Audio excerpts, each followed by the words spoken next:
Fikiria situation hii kwamba kuna Juma anauza chumvi kwenye pakti 500 na John anauza chumvi naye kwenye pakti 500, na wewe unataka kuleta sokoni bidhaa ya chumvi kama wao. Wafanyabiashara wengi wanaweza kufikiria kwamba niilete chumvi lakini kwa bei ya chini ili kuteka wateja wa Juma na John.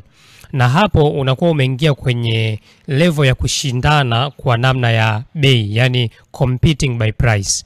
Lakini vipi kama wewe badala ya kuweka kwenye pact kama ambavyo Juma na John wameweka, ukaiweka kwenye kopo ambalo lina opening pale juu? Ninachomaanisha ni kwamba kwa nini usishindane based on value, kwa thamani kuliko kwa bei? Kwa sababu siku zote utakaposhusha bei ndio utawavuta, lakini baadaye utakapotaka kupanda kwa sababu tu umeona wengi, itarudi vile vile, yani watapungua.